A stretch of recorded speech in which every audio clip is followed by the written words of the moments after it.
Hello and welcome to our program, Violence Free World. My name is Kali Ikpe, and today we have a special guest on the program, the Executive Governor of Nasarawa State, Engineer Sule. Excellency, you're welcome to the program. Thank you very much. Okay, we're going to come right back into the conversation, but first, after this special report, be here.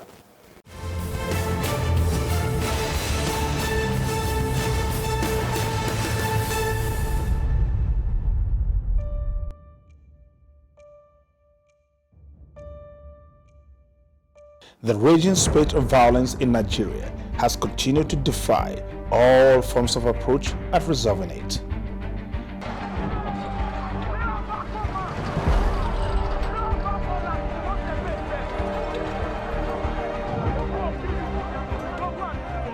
Virtually all parts of Nigeria face this challenge, which ranges from banditry in the northwest, kidnapping on our highways, the IPOB menace in the southeast, killer headsmen in the southwest and the middle belt, to insurgency in the northeast.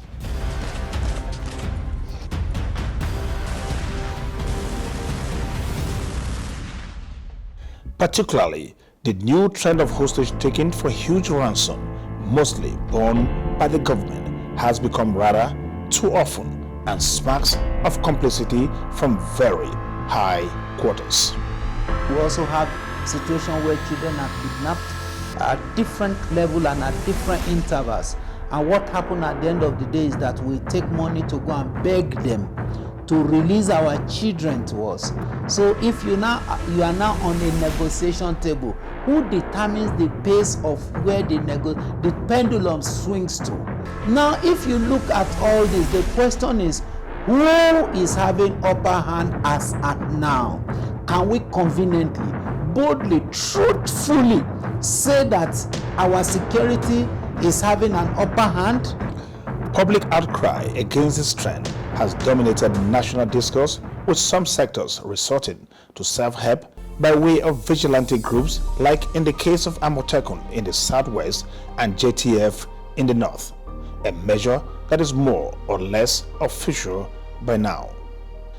The attendant fear and anxiety have brought about a rhetoric of fury as people trade accusations and counter-accusation as to who is responsible for the dastardly acts. We have avalanche of laws in this country that criminalizes terrorism. We have avalanche of laws in this country that criminalizes kidnapping, abduction, and the like. Now, all these laws have not been put to place against any one of these people. To the best of my knowledge, look at the number of those that were arrested, and after arrest, they will be handed over to their governors as repentant terrorists. This is the only country in the whole world that have had that people will kill villagers, turn children to orphan overnight, sack a whole village, destroy properties that are worth millions of naira, destroy the economy of a state, and at the end of the day, the state itself, the security agencies will hand them over to their governors, and they will be received with high level of puppetry and then joy and all those stuff like that. Ethnic and religious profiling have regrettably featured too prominently in the blame game, and it is only serving to exacerbate the already bad situation. Yes. I feel terrible when Nigerians, the average Nigerian, sees crime and criminality within a narrow prison of tribe or religion. It's in vogue now world over that Muslims are really the culprits. Xenophobia. Muslims are seen as terrorists because terrorism is a multi-billion-dollar industry all over. And Muslims, unfortunately, have where it takes because mainly the oil wells are with the Muslim countries. It's all about that. Dialogue, it is reckoned, holds a potential to ultimately resolve the spate of violence and consolidate our effort at national integration. But just how can we aggregate our opinions to make the dialogue measure work as we seek a violence-free Nigeria?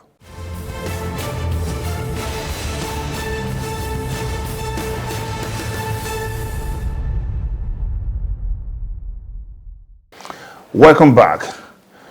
Now, Excellency, let's go straight back into the conversation. Now, our country, insecurity seems to have dominated discourse everywhere, as you hear farmer-headed crisis, as in herdsmen menace. You hear terrorism, insurgency, kidnapping, armed robbery, all sorts seem to be defining our lives, our national lives. Now, does this worry you that this is now becoming our new normal?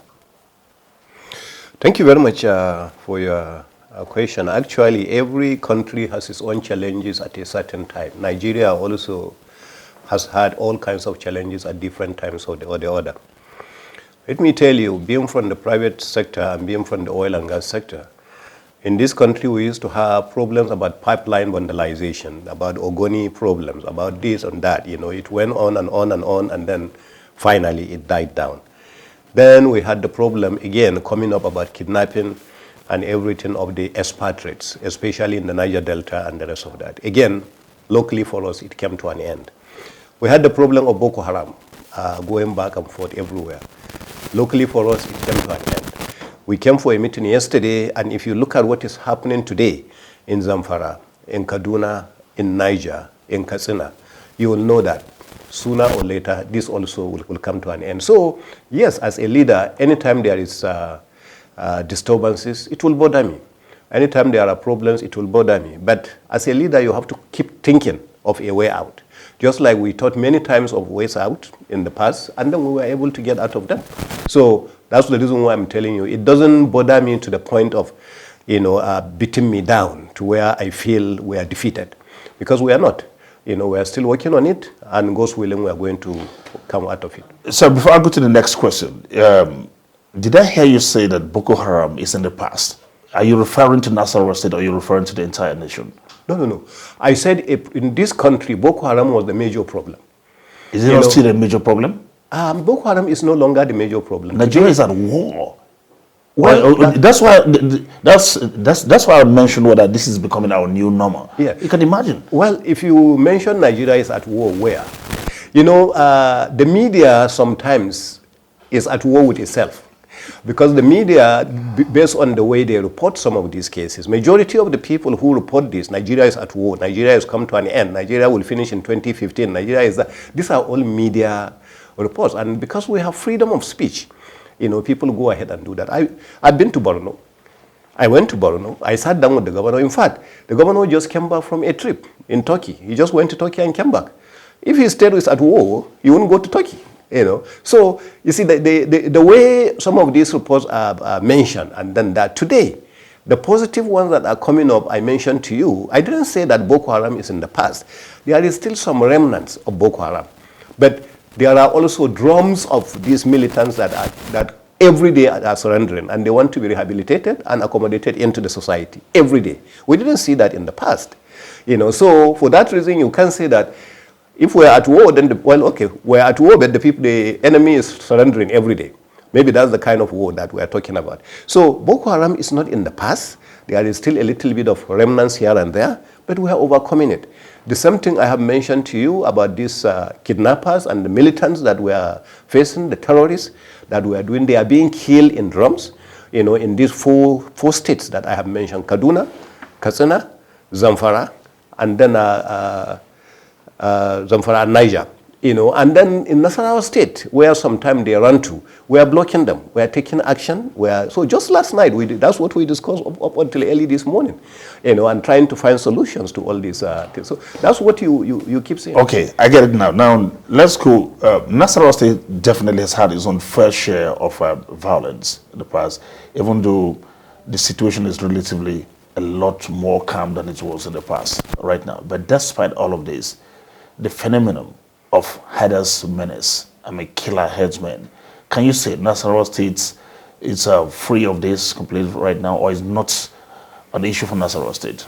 You see, this kind of violence, you never say you are completely free. But what I can tell you is that in the last maybe 18 months or so, we have not had herders-farmers clashes in Nasarawa State. However, from time to time, you come across some of these people. Our harvest this year was excellent in Nasarawa State. You know, we have fantastic, the tip people are very happy about what they have seen. The farmers, you know, in the other areas that are farming are very happy with their harvest, this and that. But still, I can't tell you that I will go to sleep and say everything is out. Now, ranching is one thing on the lips of many as part of the solution to the farmer versus herders crisis that we keep experiencing. But it's not only ranching that should be a solution, but it seems to be the most popular that people talk about often. Recently, I watched Governor Ayade talking about some other forms of solutions that he said how to grow feeds for the animals and then keep them in one place. But it closely relates to ranching all the same. Now, to the extent that people, a lot of states now believe that let's just go ahead and put in place anti-open grazing law, and it seems to be sweeping across the nation. Would this force and bring about the solution automatically? Do you also share in this? And if you do not share, then what are you doing to ensure that to check this? No, I don't share, and there is no ambiguity in the way I speak. I'm very blunt in what I think is right. First and foremost, you know, the open grazing is no longer fashionable. It's no longer economically viable. It's old fashioned. We should get out of it. So as northern governors, we sat down together, we say it's outdated. We should get out of it. But the solution is not to go and enact a law and say, okay, now we have anti-open grazing. So what solution are you putting on the table for these people? A Fulani man that has grown up for the last 100 years, knowing that he will just go into open grazing, get his free grass, free water, free movement, and all of a sudden you tell him you can't do that. And you are not giving him options. Or the option you are giving him to go and buy a land. And the money he doesn't have. So that's why I'm telling you that I don't share that kind of mentality. You know, so what we share is what we are doing in Nasarawa State. When I came in as a governor, we were told that there was a program called the National Livestock Transformation Plan. That's a program the federal government was developing. Nearly every state, at least in the north, has what you call grazing reserve. I don't know about the south, but in the north at least. In Nasarawa, we have at least about 7 of them. Each one of them is going anywhere between 5,000 all the way to 10,000 hectares. Okay, so we have them in Nasarawa State. So this NLTP program came in very, very handy. And we say, you know what, we'll work with the federal government. If Nasarawa State had the resources, I will develop it myself. I will just go ahead and develop it, and then go ahead, we give them, if a Fulani man that is going into open grazing, and he's only able to get 2 liters of milk from his cow, and you show him an area with the kind of grass and water, and the cows will rest, and he can get more meat from the cow, more milk from the cow, you know, and get them more healthy. If you show him that, he will go to that site because it makes him richer. So what we are trying to do is to do that. Now some people will tell you, why are you providing it to the Fulanis? Well, Fulanis are Nigerians. What we have done in this country continuously is the federal government and the state government spend a lot of money on education. Fulanis are not taken into consideration when it comes to that. Are they interested? Because, well, whether they are interested or not, they are not taken because they are moving around. Okay, so somebody that is moving from Maiduguri to Lagos, you can't plan any education program for him. He's constantly on the road. And that's why majority of them are not educated. They have not gone to Islamic school, they have not gone to this kind of school. So there is nothing wrong today if government says we are going to now take them into our economic plan of the nation, and we are going to take X percentage of our money to develop this for us and buy security of our people for us. So that's the way we look at it. So in that NLTP program, you have a school, you have hospital, you now have a field that you planted a different kind of feeds, you know, for these cows that are going to feed. So the cows will become much healthier. You also provide some kind of security post for them. You also provide some kind of abattoir for them so that anybody buying anything can come there slaughter and do that. So, and Nasarawa State so far, as far as the NLTP program is concerned, Nasarawa State is the only one that has launched it. And we have launched it with the last Minister of Agriculture. What is the response like from the people that you're doing it for? Fantastic. In fact, we have more and more Fulanis now wanting to move into that location. Wow. But we can't accommodate everybody. So we are stopping them from moving into that location. We are waiting. We haven't finished the construction work yet, remember. But just the thought of them having something like this is making them now more and more attracted to it. But we are not ready yet. And our plan is that with the resources available, we can go to some other site, because right now it's only one site that we have launched. Interesting. We're going to come back and talk more on these measures, especially as we look to stabilize the polity in Nigeria. But that will return from this break. This is Violence Free World. We'll be right back after this time out. Don't go away.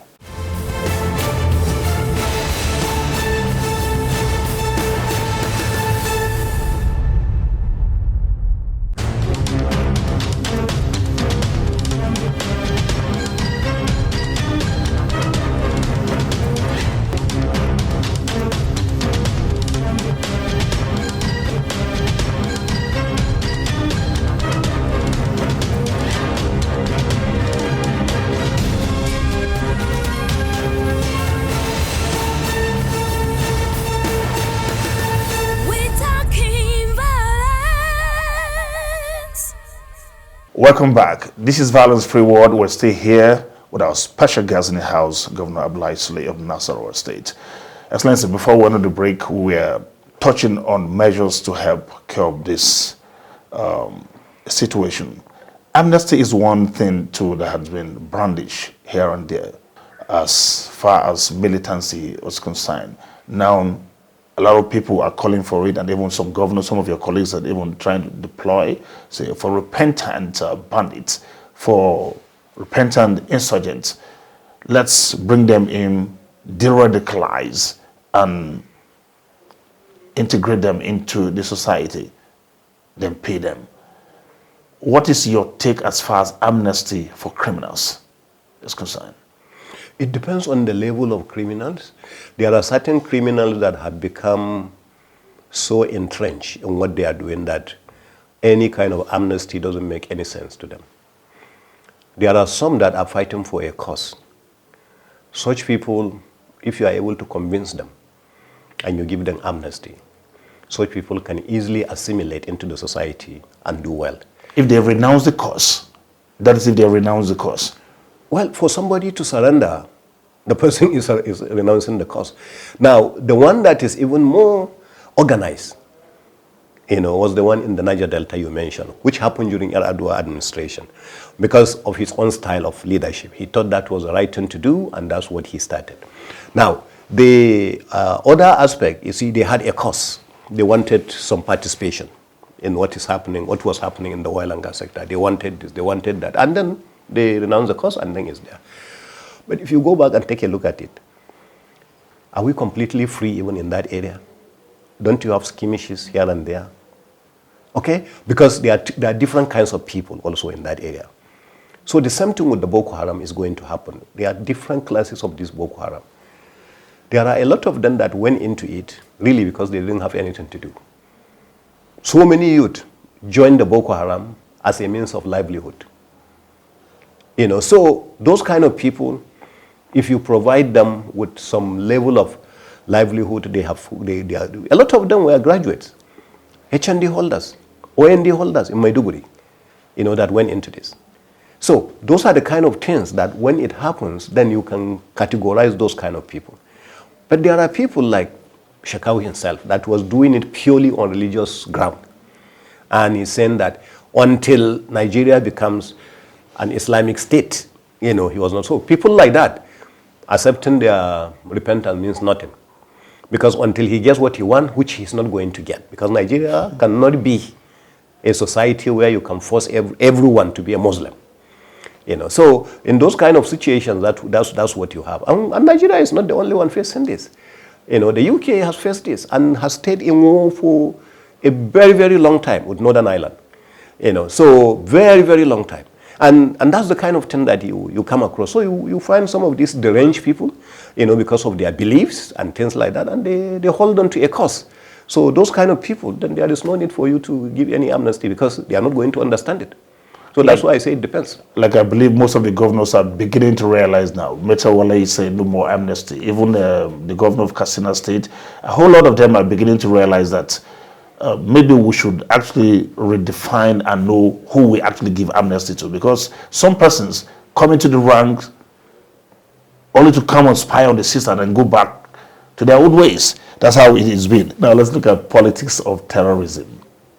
Excellency, this is interesting in the sense that certain things happen and we believe that we would have had solution to what it is that is going on as far as the reign of terror across our country, regardless of what name it is called. But the impunity has prevailed because people are not punished. The right punishment is not meted out to some people. The will to punish offenders is low. A lot of times people come out and make declarations, lay claims to certain attacks that happen in certain places. We will not see the government react swiftly. No, we don't want this or that, and they sending a wrong signal to the extent that certain terrorists, clear acts of terrorism, it's difficult for the authorities to say this is terrorism. It's called bandits. Bandits that can bring down a plane from up and that kind of stuff. Why are we hesitating to call a spade a spade? I don't know who is afraid to call a spade, but as far as we are concerned as northern governors, we consider them criminals, we consider them terrorists, and like you have mentioned, some of the state governors right now that are having these kind of problems, they are not even interested, in a situation where they are just interested in killing them. So I think that's the worst you can do. You can't do anything worse than that. Okay, so it's worse than just calling somebody a terrorist. So I think most of the state government are taking action, and we are fighting, and we are actually getting, some of the security points where we will fight these people. In Nasarawa State, for instance, just last year, we went into a place called Utu. We were able, Mr. President assisted us to get a joint operation of the Air Force, the Army, the police, the Navy, the vigilante, that we have civil defense. And then they all came, some of them across from Kogi State, some of them from Nasarawa State. And when we attacked, so many people were killed. We took children, women and children, close to 1,000, before we started sending them to that. So that's the worst you can do to anybody. It's worse than calling anybody a terrorist. So I think it's not just about the name calling, it's the action that government is taking to ensure that we don't sanction it, we don't agree with it, we are not going to tolerate it. And I think to me, that's more important than just a name. Excellency, I think that's a very, very good point to leave it at this point. I must thank you very much for finding time to oblige us. Thank you very much. Well, this has been Violence Free World. We'll be speaking with the Executive Governor of Nasarawa State, His Excellency Abdullahi Sule. Same time next week, promises more if you endeavor to be here. Until then, please remember to remain on the road to a violence-free Nigeria. Thank you for watching. My name is Ikpe. No.